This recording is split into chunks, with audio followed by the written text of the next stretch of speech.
So this is the other one, so I'll show you how to cut this one. All right, so the first thing you want to do is to cut from one end here to the other end, and that is the width. And you also want to give it some extra at the top here.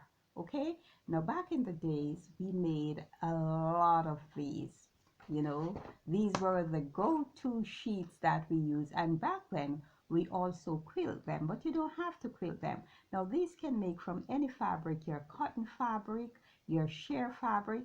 If you have say floral fabric and you want to use a different piece around the side, different skirting, color skirting, you choose a color from the main fabric, you know, the decorative fabric, and add it to the side, and that could make it really beautiful.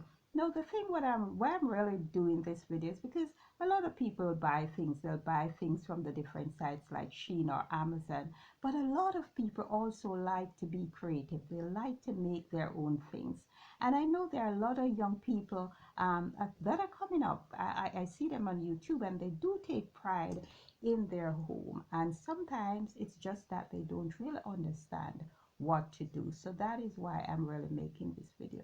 So after you cut this, you're going to curve the corner here. Now I have a student who always just leave it pointed. Now I told her to curve. This is what the top piece will look like. The top part of the sheet, the middle section, and then we'll add the skirting around the side. So after you cut it, now you're going to measure the length of the piece that you've cut, which is this piece, and of course you'll add in your allowance.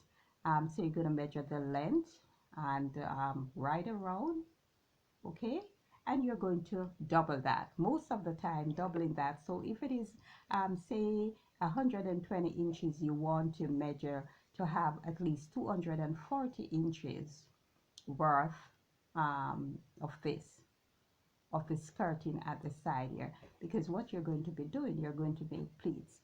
And the next step is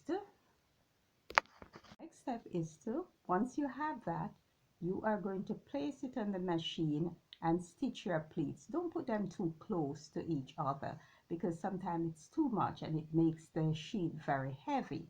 So just paste them nicely so that they will look good. So you want to pleat this right around. Remember, you're going to cut it twice the amount of this, you know, so you want to do some calculation there.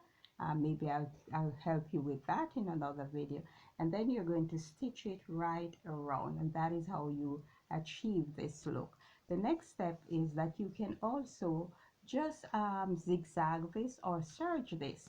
I always like to have a nice finish here. So for those who don't have maybe a machine that will zigzag or a serger, what you can do is just cut one long length of fabric, or you just cut what you have and join the pieces.